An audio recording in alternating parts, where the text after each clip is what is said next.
Okay. Let me go back here. So what we're going to do is we're going to look at the opening days of creation in Genesis, the first and second day, and show how the precepts within Genesis, the opening pages here, the opening days of creation, first and second day of creation, are used to manipulate our reality.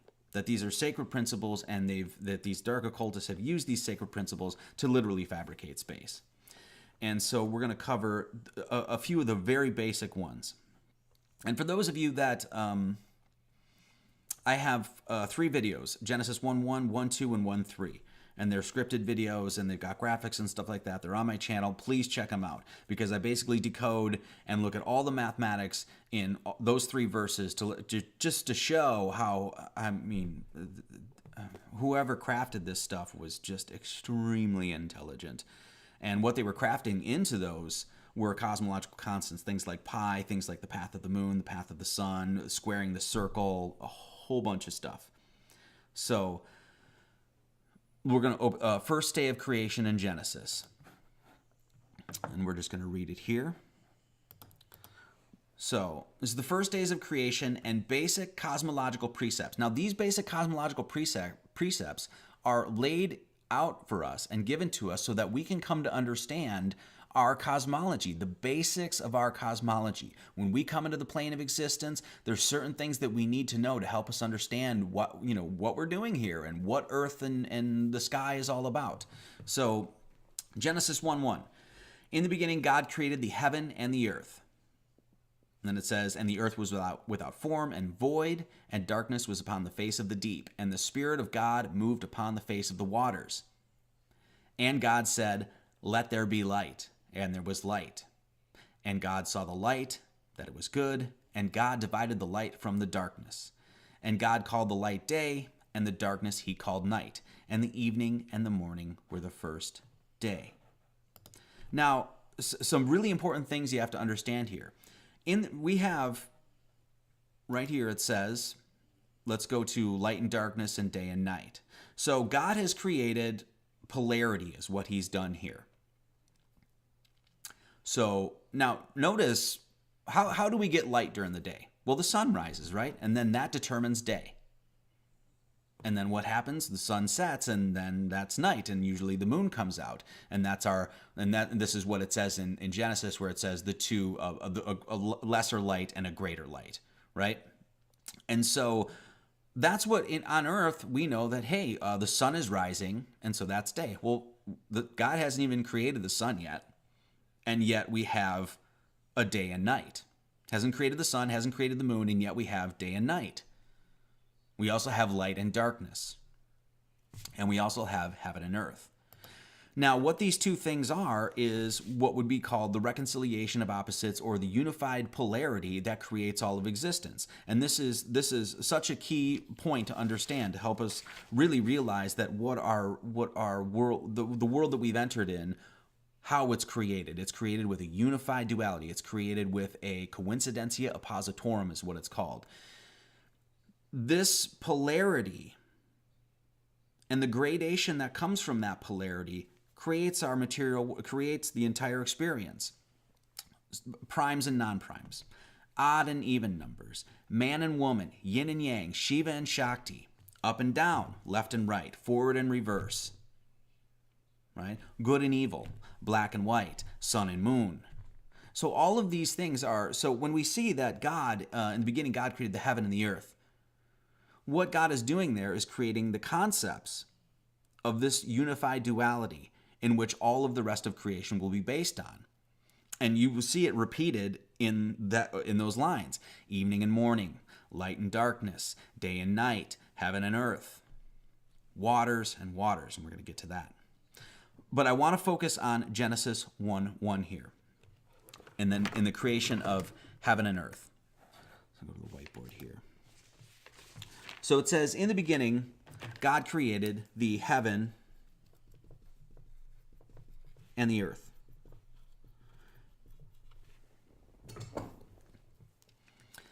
So what God has done is manifest in his mind, has imagined if you will, the creation of this polarity. And so we have heaven. And what is heaven? Heaven is what's up there, right? Heaven is the thing that is above us. What is earth? It's the thing that's below. So we have the concepts of as above and so below.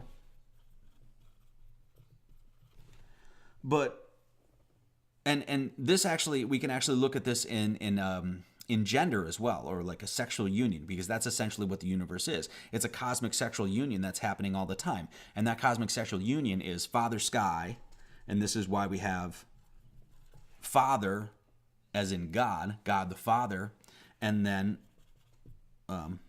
Mother. And this is why we call her Mother Earth.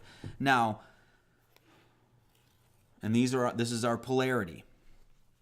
So Father this would be the spiritual, well, actually we'll say Father, let me say this. Father comes from the word pater. And pater is where we get the word patterns. And so we have the patterns, the cycles and the patterns of the heavenly objects above, the sun, the moon, the planets, and of course the stars. And those all follow distinct patterns. And so we say, we look up at the sky and the heavens, and we say, "Oh, Father Sky," that reveals the patterns above. So this is where Father comes from. So when, I've heard people say that one argument is like, oh, people that believe in God, they see patterns. You see a pattern and then say, oh, well, that means there's God. Well, according to the language, yeah. Because literally pattern comes from the word Father, which means God. Heaven is the immaterial realm. And earth is the material realm. And this is where we get the word mater, which means mother. And so that is the material realm. Immaterial, material. We could say this is incorporeal. Corporeal meaning of the body, and then corporeal.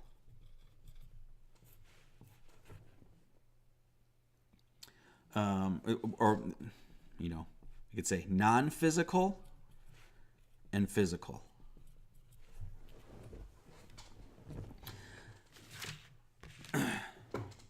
This is exactly what the Freemasonic Square and Compasses is referring to. That right there is actually telling you about the fundamental principles to help you understand where you are. There's a material realm, there's a spiritual realm. The compass points up, points to the heavens above. The square points down to earth. These, as we've covered, and we're going to cover this again and again through these lectures, we've covered that heaven is known in sacred geometry as a circle. And earth is known as a square. Now, this is what's so important, especially when it comes to the flat earth question. And we're going to get into this. Heaven is a circle, earth is a square. Now, why? We've covered this before, but four corners, this is northeast, west, and south, the four seasons, etc., etc. The square is very measurable. Now, if we can find the area of a square, all we have to do is square something. So let's say the length of this square is a unit 8. Well, if we want to find the area of that square, all we have to do is 8 squared. We know the area of that square is 64. So it's concrete, it's measurable, it's got its 90 degrees. You can go and measure this. The circle, on the other hand, is not. It's actually immeasurable. Why? Because of the infinite ratio of pi. Infinite nature of the ratio of pi. Pi is an infinite number, 3.1415, goes on infinitely. That means that whenever you go to measure the area of a circle, you always have to approximate this. You always have to cut it off or abbreviate or approximate this number at some point, which means that mathematically, you can never truly find the area of a circle. And so there's a level of immeasurability to it. Okay? So now, The square, four sides, can find its area, 90 degrees. It's rational. I mean, this is, we could say this. Rational, irrational. And irrational just means that you cannot find a ratio to find the ratio of pi. There's no two numbers that you can divide to find the ratio of pi. So when we talk about, Freemasonic square and compasses, the compass points down, and this is 90 degrees, and this is going to be important. This 90 is going to be very important to understand as we move on. This square points down to the square of Earth, and that is the material realms. That's the physical realms. That is our Mother Earth. That is the mater. That is what you can touch, taste, feel, measure, quantify. So, if you can touch, taste, feel, quantify, measure everything on Earth, what is the opposite of that? Well, it's heaven. It's that which you cannot measure. And this is what's so important. So when we talk about the curvature of the Earth, and we have that curvature formula, that is something we can measure. And we can say, hey, no, they're telling us that it's 8 inches per mile squared. Well, no, I can see 275 miles that way. There's no way it's a ball. End of story. Material, measurable. The heavens, the spiritual world, immeasurable. The spiritual world is all around us all the time. All you got to do is look up. You want to see God? Well, all you have to do is look everywhere. But if you want to see the heavens, just look up. That's all you got to do. So, in this, and this is what's so important, because so many people that enter into the flat Earth discussion forget about these fundamental precepts, these fundamental principles that help us understand creation. The dome of the heavens above is the spiritual realm. This is Earth. This is measurable. It's a tangible, measurable, etc. Spiritual realm. You can't measure it. Why? Because you can never go and touch the sun. You're never going to go and touch the sun. You're never going to go touch the moon. You're never going to go touch those stars. You're never going to land on Venus. You're never going to land on Mars. And no one has. Of course, these space agencies claim they do, and there's a deep psychological reason for that, a theological and wicked reason for that. And so, hopefully everybody gets this. So when we talk about the spiritual realms, people, especially in the flat Earth discussion, people would say, well, how does the southern star rotation work, man? How do the retrograde motion of planets work, man? What, is the moon flat too, dude? Is the sun flat? All of these questions. Well, guess what? I don't know. Probably never going to know. You know why? Because it's the spiritual realm. Now, when these organizations like the ESA and European Space Agency and NASA and all the governments of the world, which all at this point are all dark occult organizations, they're all Kabbalistic or cabals at this point. What are they doing? Think about the deep psychological attack, if you will, what they're doing. They're saying that the heavens that are where the Father is, the immaterial, the incorporeal, the non-physical, all of that up there is material. They're taking the spiritual realms and taking it away from everybody and saying, no, that's not where God is. What's up there? Nah, shit, man. We went to the moon several times. We've been there. Planted a flag on it and stuff. Drove around a little, played some golf. We got a rover on Mars, guys. It's driving around there and doing all this stuff. We got satellites that are beaming out to Pluto, right? Firing back all this stuff. Satellites cruising through the rings of Saturn. What they're saying is that the spiritual realms, they took it all away. And they're saying, no, it's material. And we're up there. And we're in control of it. And we know what's going on up there. And we're going to tell you how it all works. And we're going to throw a bunch of math that you don't understand. And say, well, you're just not smart enough to understand it, but we got it. Don't worry about it. We're up there. We're the brilliant minds at NASA. So do you see what's happening here? They took the compass. They took the circle. They took God's spiritual realm, and they said, nope, we're going to make a square out of it. We're going to make it material. So you see what's happening here. So it's so important to understand, and this is Genesis 1:1. In the beginning, God created the heaven and the earth. In the beginning, God created the material and the spiritual. The spiritual is that which is up there. It's the incorporeal. You can't touch it. You're never going to touch the sun. You're never going to be on the moon. Earth, this is the material realm. This is what's measurable.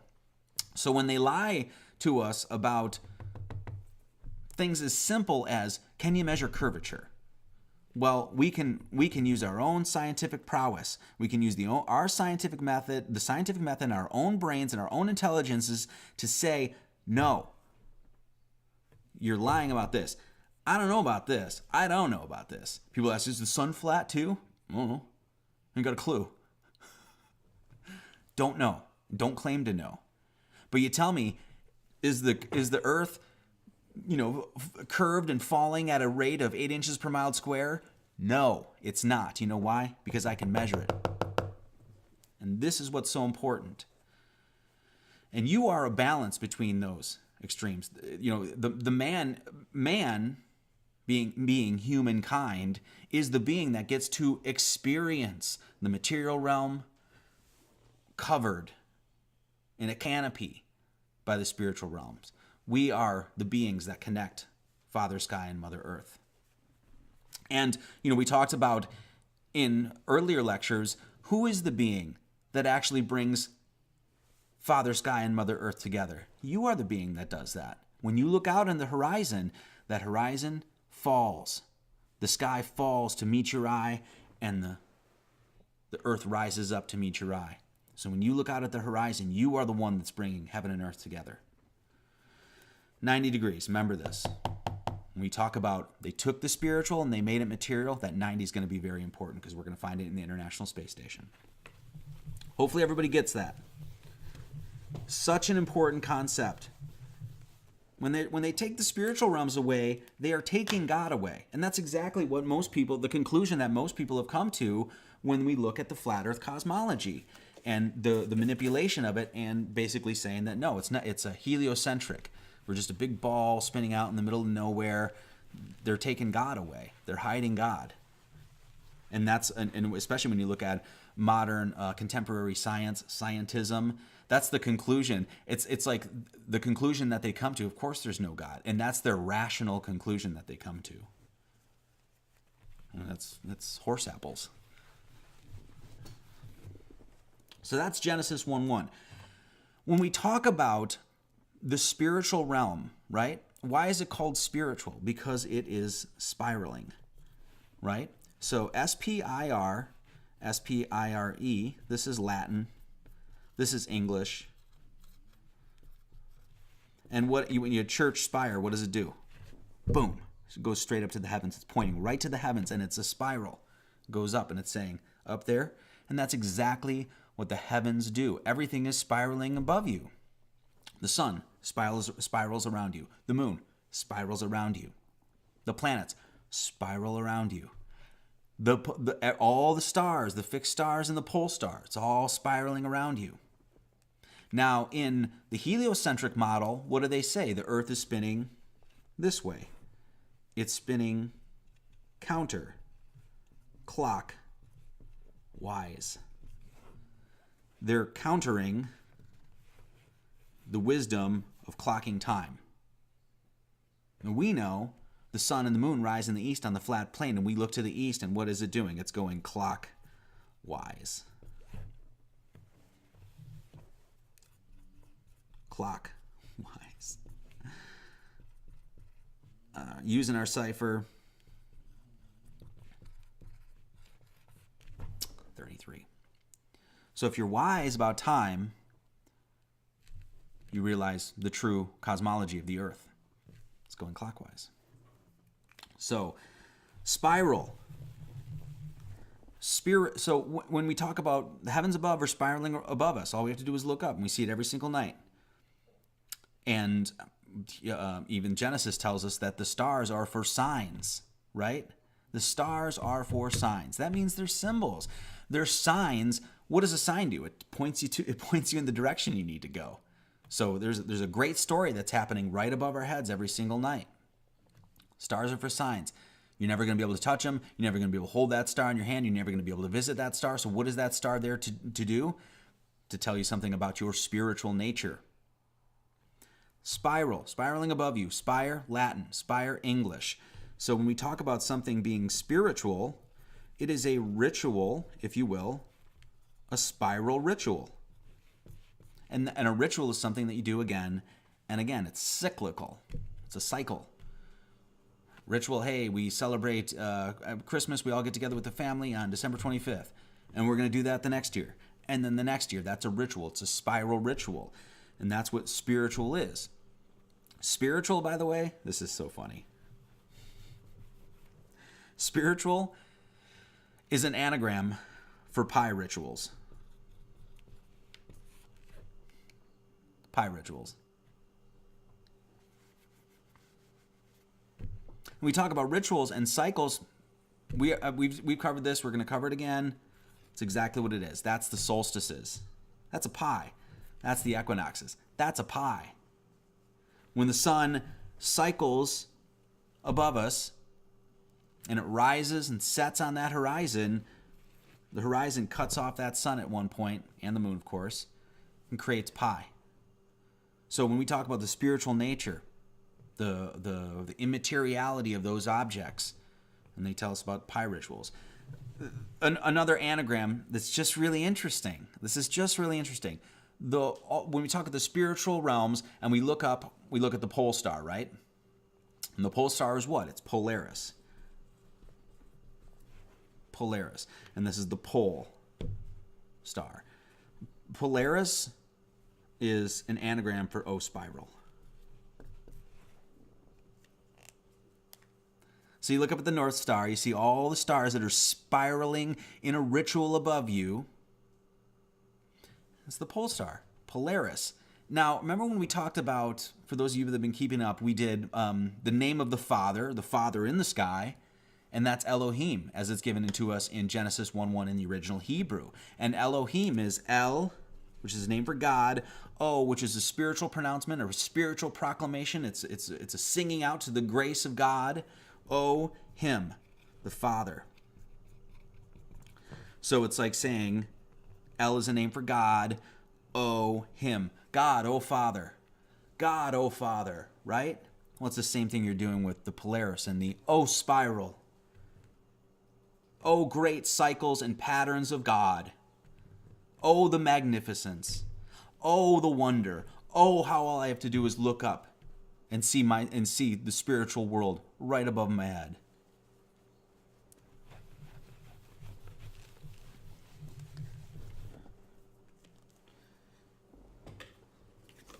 So everybody get that? Okay. It's really important because Genesis 1:1 right there is covered. There's so much in there. And please go watch the Genesis 1:1 video. The 5 platonic solids, pi, just the squaring the circle, just tons and tons of stuff in that. So Genesis 1:1 telling you about the material realm that you were born into and the spiritual realm that you came from and where you want to return to eventually. So, okay. Got that. So, let's go to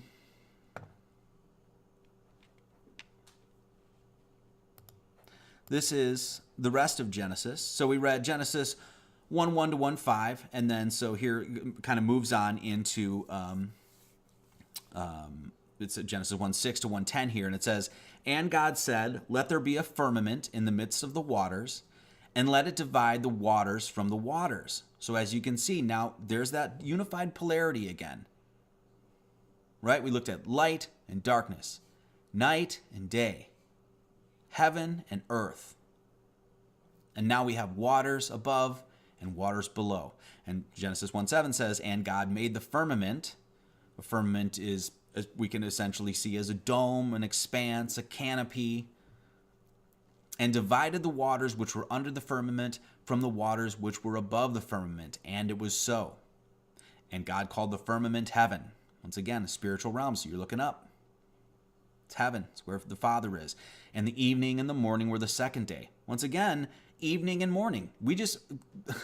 Genesis is creating evening and morning and day and night, and the sun and moon haven't even been created yet. The two lights, the greater light and the lesser light, haven't even been created.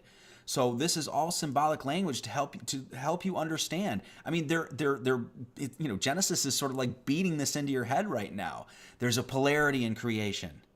There's a polarity. It's a man and woman. It's a yin and yang. It's an evening and a morning. And God said, let the waters under the heaven be gathered together unto one place, and let the dry land appear. And it was so. And this is the final creation of, not the final creation, but this is now the material realm is not just a concept in the mind of God. Now it has been brought into manifestation. It is brought into materiality. And God called the dry land earth. And the gathering together of the waters called he seas, and God saw that it was good. So we have waters down here and waters up there. Now, why waters? Why is water being used as the medium for up there and down here? Well, all life, I mean, I don't want to say all life, but a majority of life on Earth, we could say, in a general sense, is created in water. That even you, right? When you spend 9 months in your mother's womb, there's an amniotic fluid in there. So you're just basically floating around. You're like, you're all warm and you're getting fed and you're just kind of sitting around there and you're in water. And then what happens? When you're brought into the material realm, the water breaks and it's called breaking the waters. And then you're born onto earth. And so you say, when you look at it symbolically, you see that it's like, okay, why is water being used? Because it's the medium which life is created. So life is created up there and life is created down here. Look at the polarity once again. If mortality is here, if you know, the one thing you know, well, two things you know, you're going to die and you have to pay taxes, I think as Benjamin Franklin said. But the one thing you know down here is that you are mortal. You're mortal. You're going to die. Up there, if you're mortal here, what's the opposite? Immortality. And that's honestly, when you look at the quest of enlightenment, that whole sort of movement of the great work, that sort of thing, it's, the Philosopher's Stone. It's to be immortal, to be one with God again. Mortality here, immortality up there. So, okay. Oh yes. Okay. So now this is the okay. Let me go back here. So let me just read this. And God made the firmament and divided the waters which were under the firmament from the waters which were above the firmament, and it was so. Dividing the waters from the waters. Right. What happens? Two things I want to cover here. What happens when you look into water? It's a reflection, right? Your left ear becomes your right ear becomes your left ear, your left eye becomes your right eye eye becomes your left eye. You look into waters and you see a reflection, a mirror, right? So let me go to the whiteboard here. So if we got water down here and we got water up here and we got the Spirit of God moving between those waters. Remember, the Spirit of God moved above the waters, and then light came forth, which was the emanation of God. The eminence of God is being ejected out, right? Ultimately to create all of creation. You got waters up here, and you got waters down here. Well, if God's looking into waters here, right? He's going to see there, and it's going to reflect down, and it's going to reflect up, and it's going to reflect down, and you're going to have a constant reflection. Back and forth, back and forth, back and forth, back and forth. The heavens reflect the earth reflects the heavens. Heaven and earth were created at the exact same time in the mind of God. God created two things, and he created those two things at once. God created the heaven and the earth. God created the spirit and the matter at once. And what are they? They're reflections of one another. And that's what's being symbolized here with the waters above and the waters below. You look into the water, you see a reflection. That means if water's looking into water, water's reflecting water. The heavens and the earth are reflections of one another.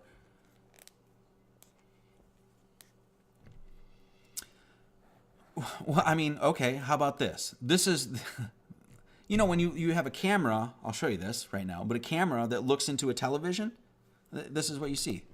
This is the waters reflecting on the waters. It goes in and in and in and in and in and in and in. You get that? So that tells you about the infinitude. We could even say that this is fractal. And that's really what is being created there. Fractal nature of it. And fractal is basically, it comes from the word fractured. But it's this idea that the small reflects the large reflects the small. The heavens reflect the earth reflects that which is in the heavens. And so that's the waters. Now, when we talk about these being axiomatic principles, basically being core principles that helped create creation, and they're talking about waters. Now we go up and we look at what does NASA say they're doing, right? They're floating in space, right? That's what they say. This comes from good old,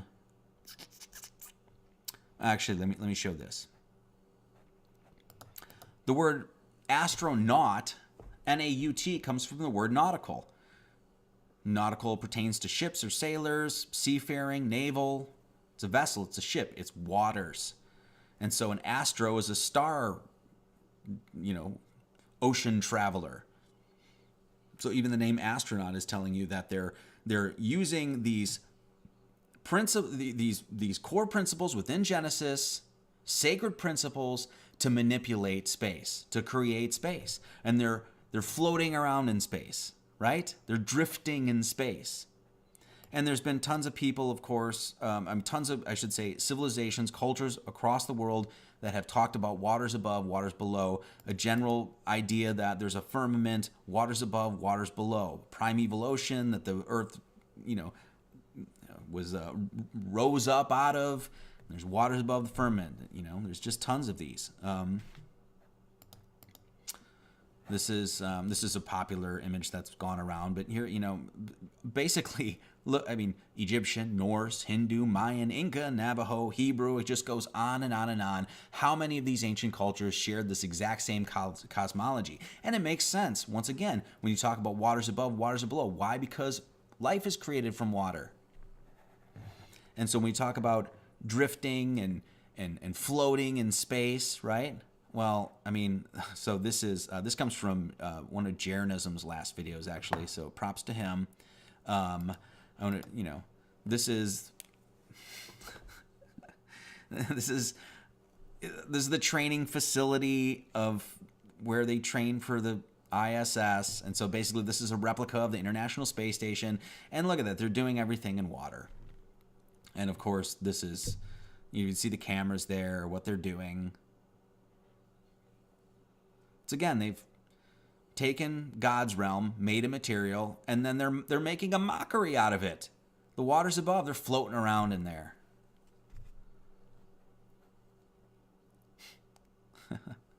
Yeah, he just points out the cameras that they're being used there.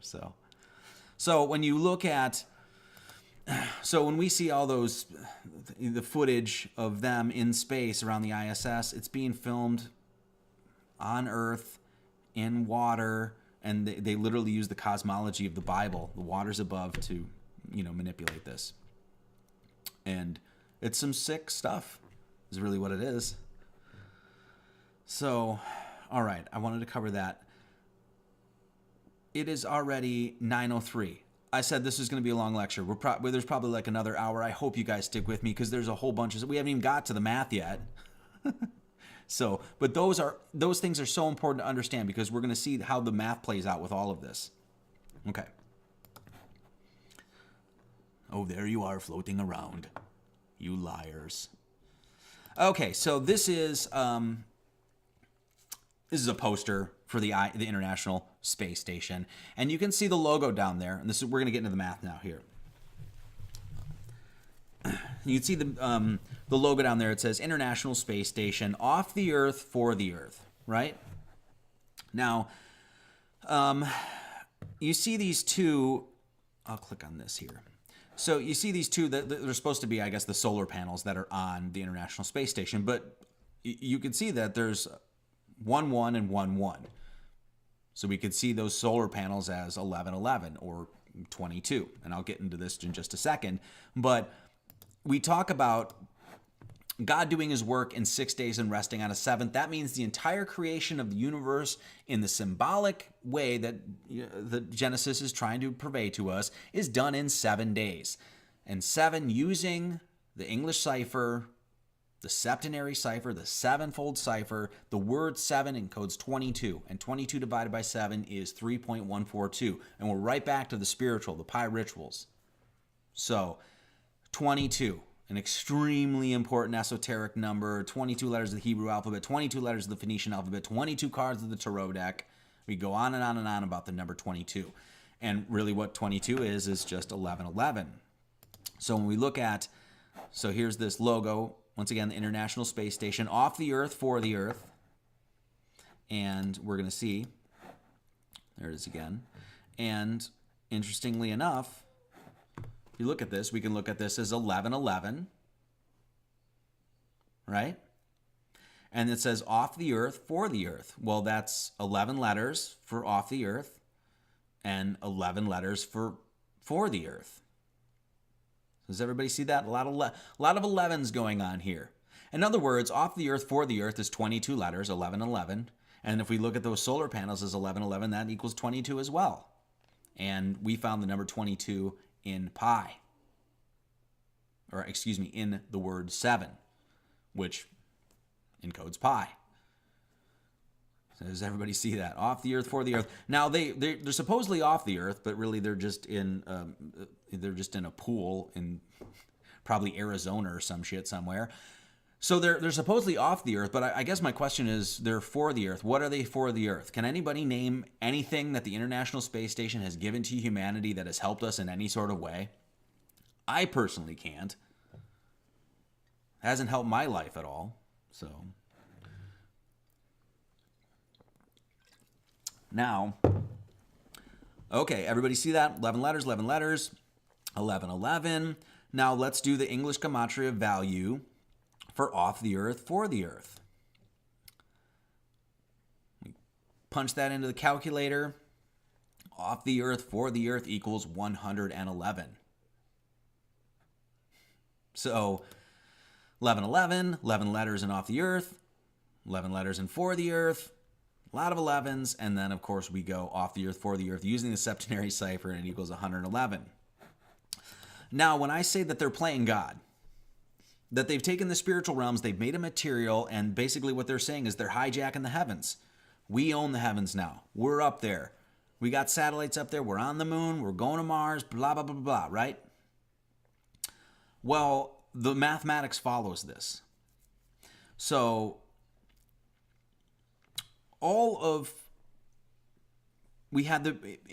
in the beginning, God created the heaven and the earth, and the earth was without form and void, and darkness was upon the face of the deep, and the Spirit of God moved upon the face of the waters. Genesis 1:1, Genesis 1:2, and then what does Genesis 1:3 say? And God said, let there be light. That is the moment that God emanated out and created all of creation. Before it was just conceptualized. It was just in the mind of God.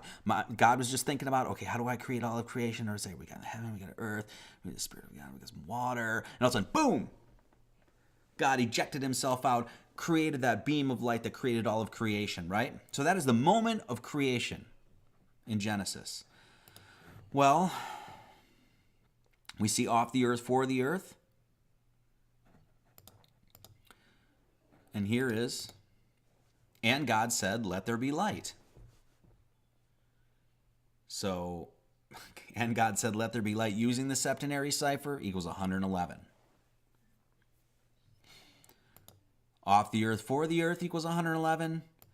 And God said, let there be light equals 111.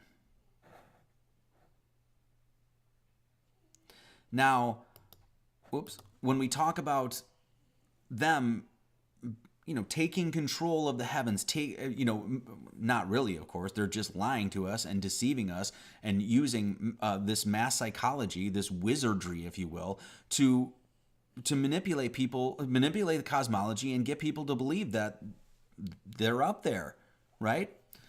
Well, and that they're playing God. They're control of the spiritual realms. Well, so, and God said, let there be light. That's God emanating himself out. Well, the next, the three attributes, you could say, that are given to God are omnipotent, omniscient, and omnipresent. And that is the threefold becoming one.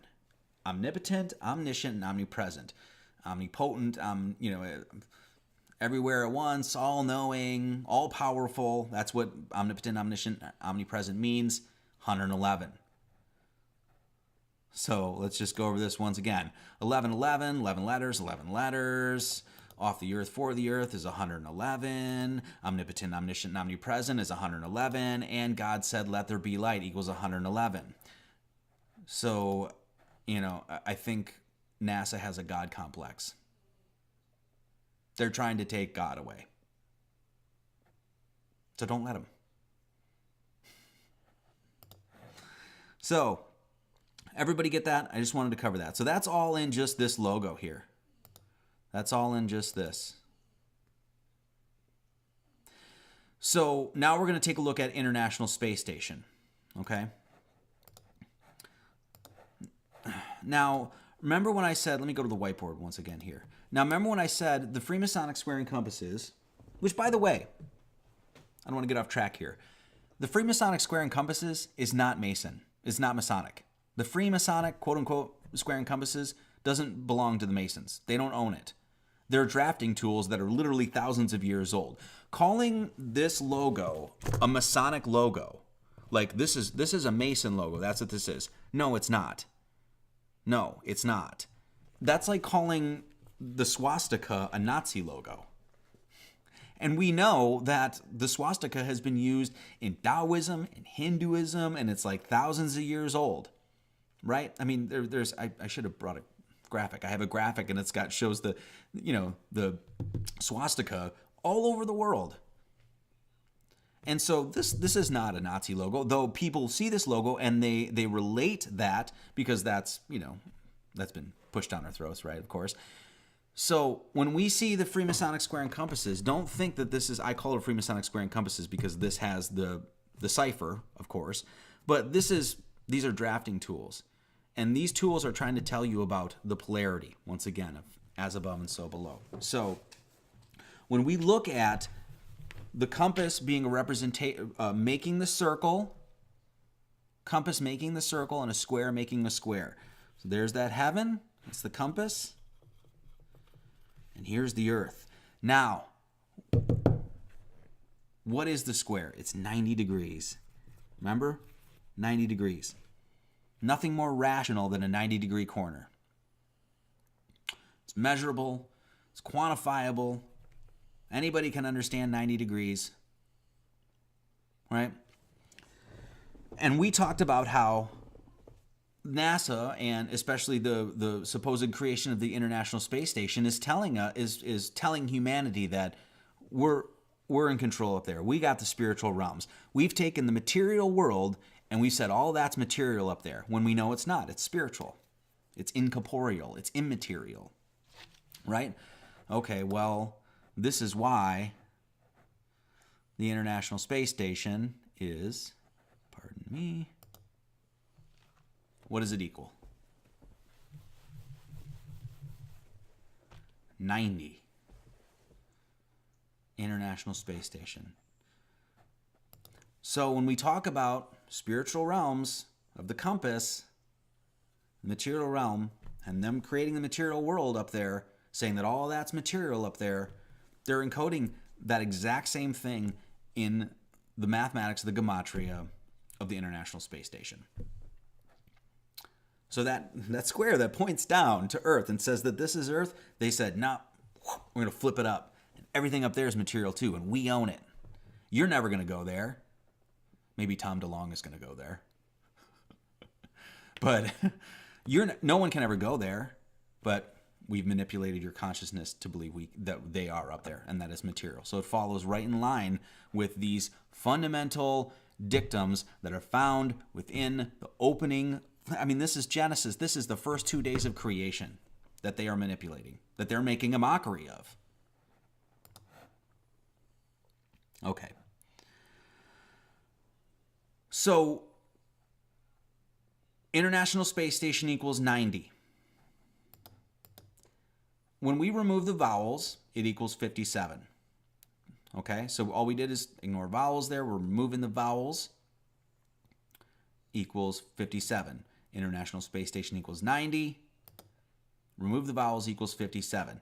Now, for those that are asking why are you removing the vowels, people have asked this before. Well, I covered consonants and vowels in the 42 generations of Jesus Christ. An important thing to note is that the original Hebrew Bible, which of course we're basing a lot of this stuff on the English translation of it, the original Hebrew Bible didn't have vowels.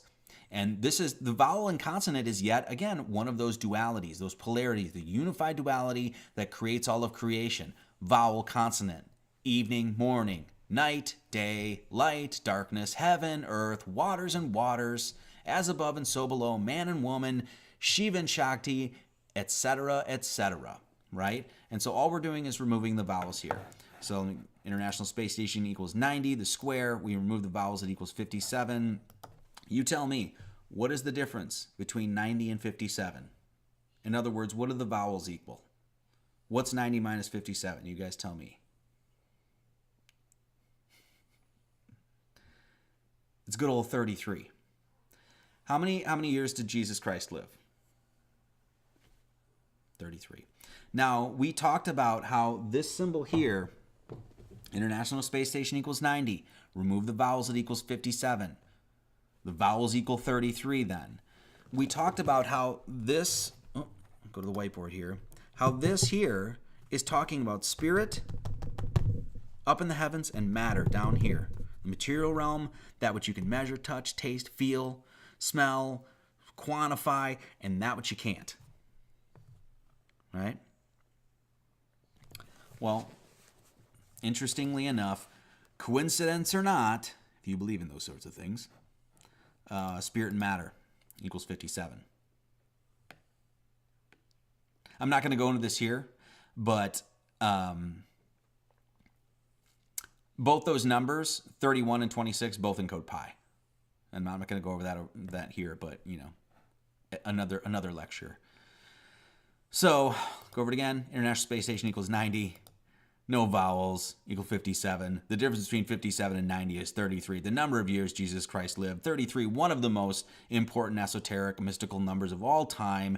And International Space Station without vowels was 57. Spirit and matter equal 57.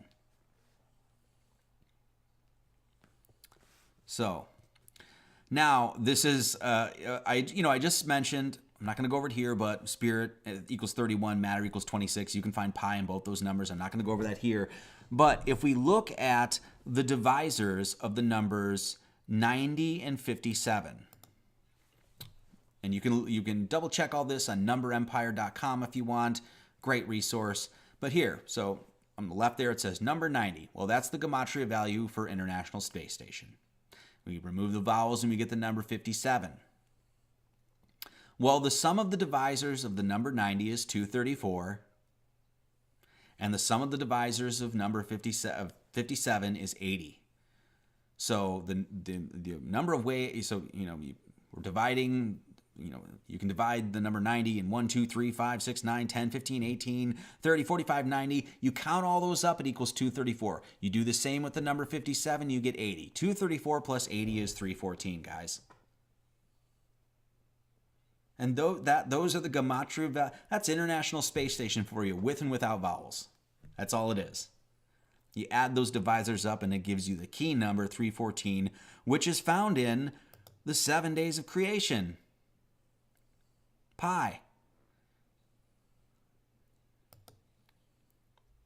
Now, International Space Station, right, equals 90. And we said that is the key number to the square, right? That's the material realm, the 90 degree, the right angle. And then we look, okay, number 90, properties of the number 90. The sum of the divisors is 234. That's pretty interesting. Well, here is our fabricated, manipulated solar system. This is the solar system model and all the English gematria values. So Sun, Mercury, Venus, Earth, Mars, Jupiter, Saturn, Uranus, Neptune, and Pluto. Now, we're not including the moon because in the solar system model, in the heliocentric model, the moon is a satellite to the Earth, right? Instead of being one of the lights, the greater light and the lesser light. So here we are. Add these up using English gematria. Please double check all the work yourself. 234. So does everybody see that? International Space Station equals 90. We go to the divisors of 90. It equals 234. And then we go to our fabricated, manipulated terms of our solar system. It equals 234. 234. Now, when we talk about them using this base of knowledge, this sacred science to manipulate reality, and that, don't go running when you see this stuff. All they're doing is, making a mockery of it. Well, this is what I mean when you talk about, 234. This is our solar system, remember? Divisors of 90. The mirror of 234 is 432. Well, 234 plus 432 is 666. Right, so we're just looking at the mirror. This is, this same concept is exactly what we've been talking about. This mirroring principle.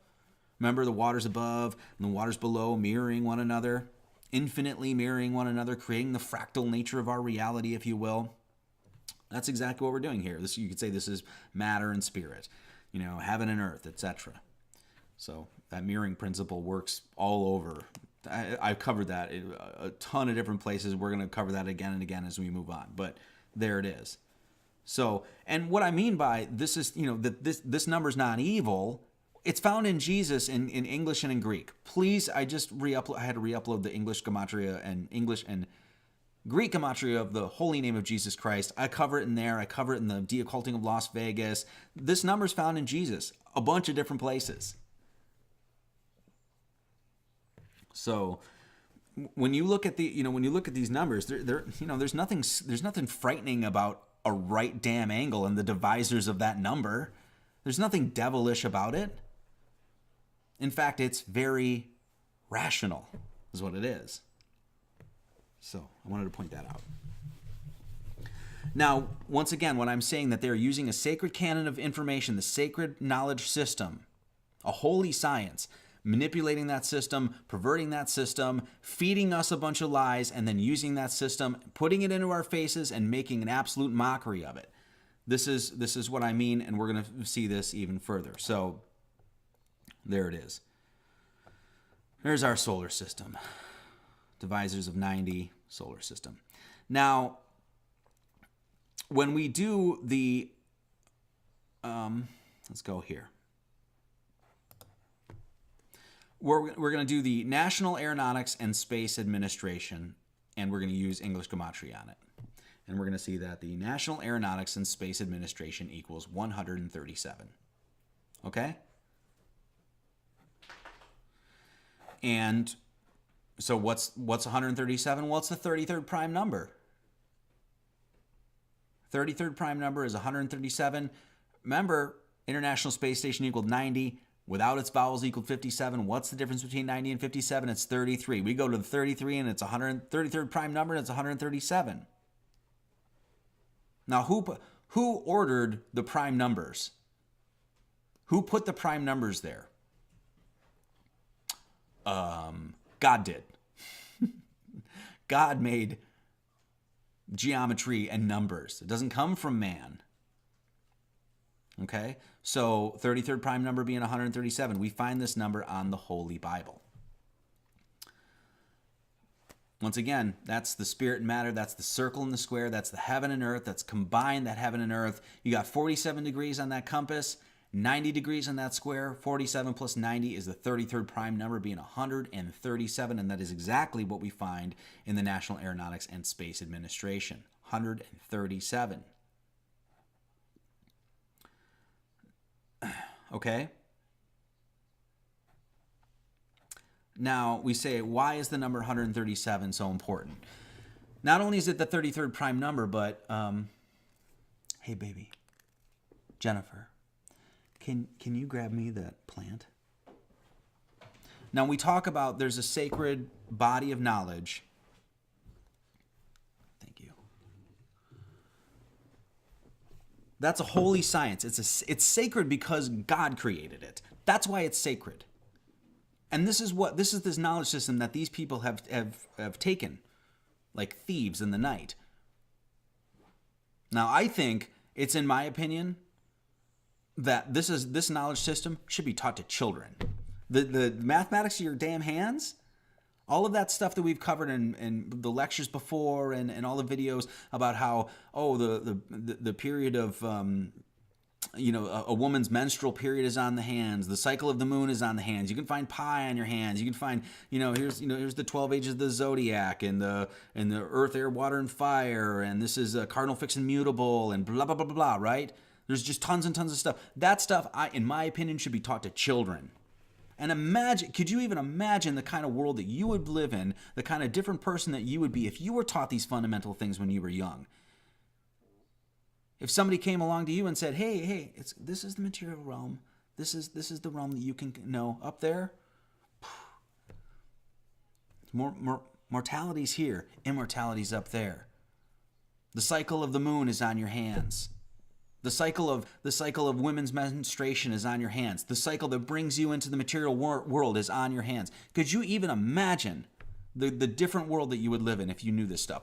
Why is it, people ask all the time, why is this stuff so important? Because it shows design.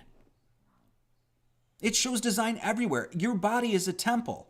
Your body is a temple made by a great God, and those universal cosmic expressions are all over the human body.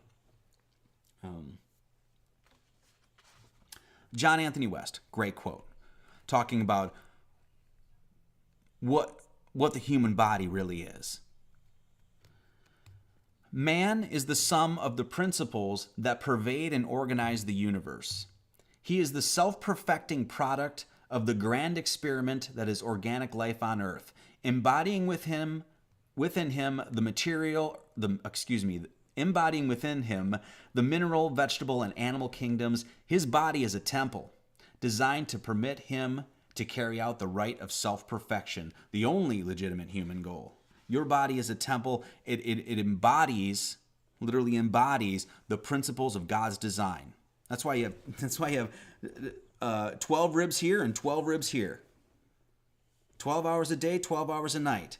That's why you got 28 phalanges on your hands, because you got the cycle of the moon right on your hands. That's why your head encodes pi. You got 22 bones in the skull, 14 in the facial, 8 in the cap, 22, 7 orifices. 22 divided by 7 is pi. You got 26 bones in your left foot. You got 26 bones in your right foot. That means when you place your 2 feet firmly on the ground, it's 52 bones that help you walk on Mother Earth. How many weeks in the year are there? Based on the number 7, by the way, 52. 20 baby teeth, 32 adult teeth. You lose those baby teeth, 20 of them, you get 32 more. 20 plus 32 is what? 52. It's the number of weeks in the year based on 7. Your body is a temple. That's why these numbers are important. Because you see them here and you see them up there. You realize, oh, I was designed. This ain't no damn accident. Numbers, by the way, I'm going off course here, but I'm on a rant. So deal with it. Numbers, by the way, are the only medium that we can use to even understand the heavens. Period. I don't know what the sun is. I don't know what the moon is. I don't know what Venus is. I don't know what Mars is. I don't know what the pole star is. I don't know what those stars are. I don't know what the blackness of space is. Right? Don't know. But you know what I can do? I can follow the patterns of the Father, and I can count them. So I don't know how big the sun is. I don't know how far away it is. I don't know how big the moon is. I don't know how far away it is. I think it's ridiculous that they tell you that the moon is 240,000 miles away, and yet you can see distinct topography and geography on the moon. How good do you think your eyes are, by the way? How do you understand those cycles? Math, numbers, you count them. You count how many days in the solar year? 365, right?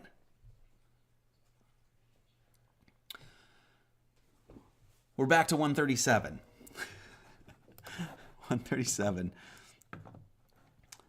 I started off a little slow, but now I got a fire in my ass. Okay, National Aeronautics and Space Administration using English gematria equals 137. The Holy Bible on the cover, 47 degrees and 90 degrees. The merging of spirit and matter, the merging of heaven and earth equals 137. 137 is the 33rd prime number. If we multiply Christ, 365, 567, using English gematria, you get the number 18,900. So all we're doing is taking the name, the title, which is not even a name, right? He was Jesus of Nazareth. He became the Christ. He became the enlightened one. He became anointed. 3 times 6 times 5. Ooh, 365. That's the number of days of the solar year. 3 times 6 times 5 times 5 times 6 times 7 equals 18,900. The square root of 18,900 is 137.475. Roughly 137 or roughly 137.5. Now, when we talk about sacred science, knowledge system that was put here by what? God. God put it here for man to understand the design, for man to understand his nature, for understand what he's doing here. This is what I mean. 137, we're not playing with math here. 137 can be found on plants. All you got to do is go out in your yard, just like I did, and grab this. So I have a protractor here. So who made this? Well, you could say, well, mankind planted it, and so it's, so man made it. But no, who made the plant? Who initially put all the vegetable kingdom on earth? The big guy upstairs. The big kahuna in the sky. That guy did it. Now, so when we look at, now of course this is approximate because whenever we look at and try to put math to something, you have to understand that this thing is a living organism. It's growing, it's moving, it's evolving, it's shifting, it's changing, it's always morphing.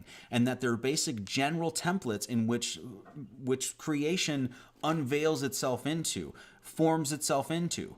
And what I mean by general templates is that it's not always going to follow exactly on the math, but we're going to see that generally that creation is made with these geometric numeric templates. And what I mean is how many, it's 270 days of human gestation, roughly 9 months. Now, does everybody spend exactly 270 days in the womb? No, of course not. But that general time frame, and that template is what God has used to create all of creation. And that template can be understood through numbers. So this is what I mean. 137, 137.5. 137.5 found in the name of Christ. We take a protractor.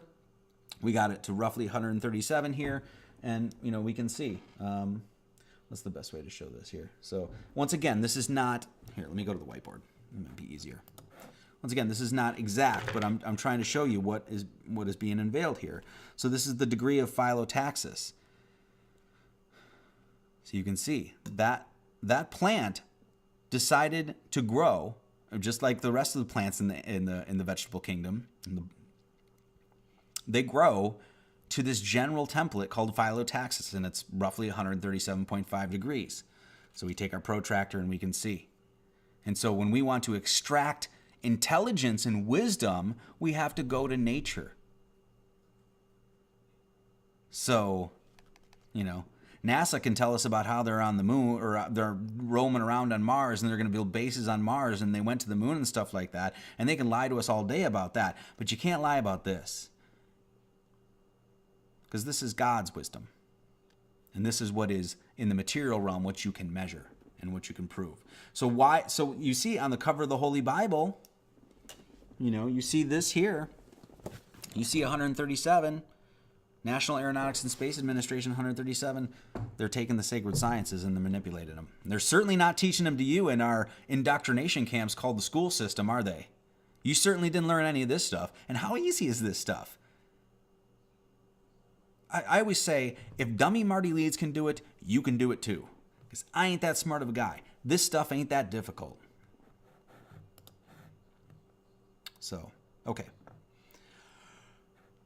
Now, this is one last one. I'm going to go to the whiteboard here. This is, so when we talk about taking the sacred sciences, manipulating them, making a mockery out of it. When for those of you that saw the De-Occulting of Las Vegas, what did those people do? What did those Kabbalists, the Cabal, the dark magicians, the Satanists, whatever you want to call those evil jackasses of the world, what did they do? They took this, they had basically a dark occult ritual, and they invoked the mathematics of Jesus Christ. That's what they did. And they did it to a T. International Space Station is called the ISS. Sorry. The ISS, that's the abbreviation. The alphabetical abbreviation, if you will. Using the cipher here, it's 566. Okay?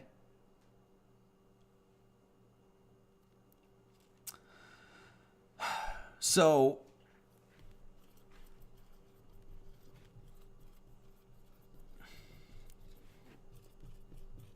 seven equals 22. 22 divided by 7 is 3.1428571. So this is the approximation and abbreviation of pi that is found twice in our alphabet. G and T, the sevens. So this is the abbreviation of pi, approximation of pi. Well, if we take 5 times 6 times 6, it equals 180. Okay? ISS, International Space Station, multiplying through, we're getting 180. The actual International Space Station, let's write it out.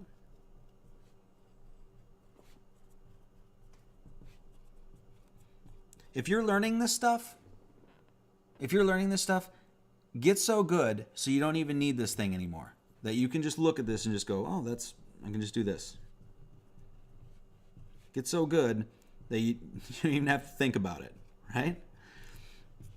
International Space Station equaled 90, and that was the square. Well, now, look at these numbers now.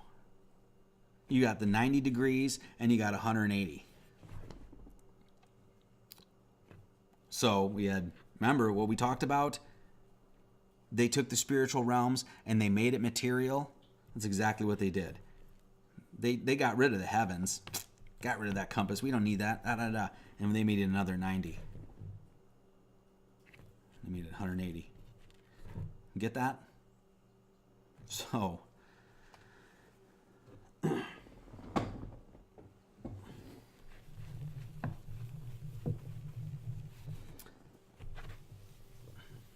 this abbreviation of pi, 3.1428571, is what's encoded in our alphabet twice. 5 times 6 times 6 times 6 equals 180. Well, 5 times 6 times 6 times pi equals 566.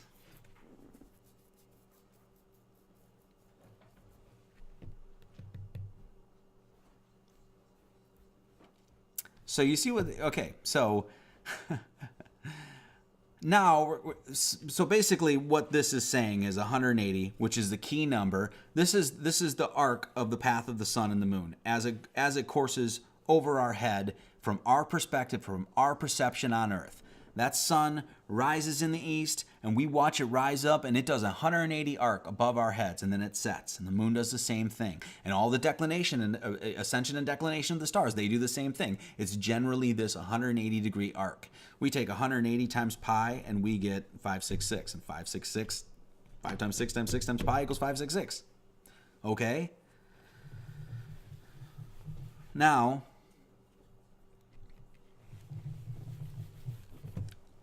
ISS is the same as same letters and same numbers attributed to 566. What is IHS? I'm sure most people know this. You should.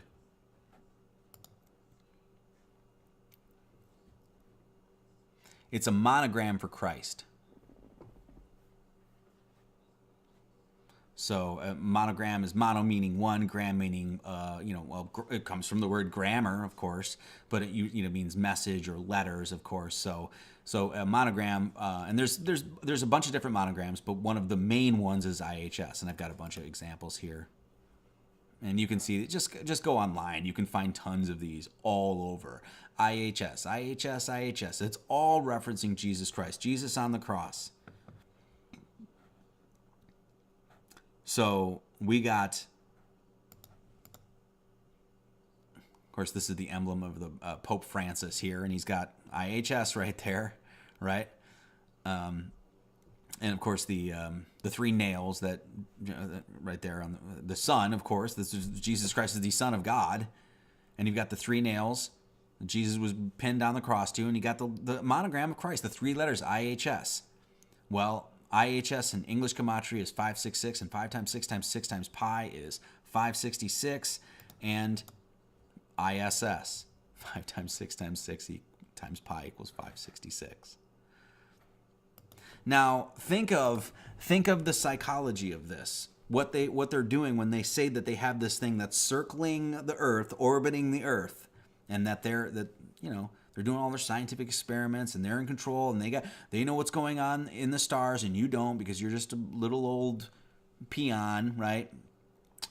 You got ISS and IHS, International Space Station, and Jesus Christ. Well, Jesus as the Son of God, what is the Son doing? It's doing the exact same thing that the IHS is essentially doing, or excuse me, the ISS is essentially doing. So they took the true cosmology, the geocentric. Jesus, I'm stumbling my words tonight. They took the true cosmology of the Earth, which is the geocentric nature of the Earth, which all of these cultures before us have told us about, have repeatedly told us about, that that's where we are. And they took that and they said, nope, the Earth is not in the center anymore, and we don't have Jesus, the Son, revolving around us. Jesus, the Son, if you will, is at the center of everything, and we're revolving around it. And now we got ISS or IHS circling above us. Does everybody get that? I want to try to make that as clear as I can. It's once again this absolute perversion and manipulation of the sacred sciences, so much so that they're manipulating our cosmology. IHS, ISS. So let's go over that. I'm going to go over that again. I really want to hit this home because this is just so important. IHS, Jesus on the cross is really what it's basically saying. And you got the ISS, encoding the exact same mathematics.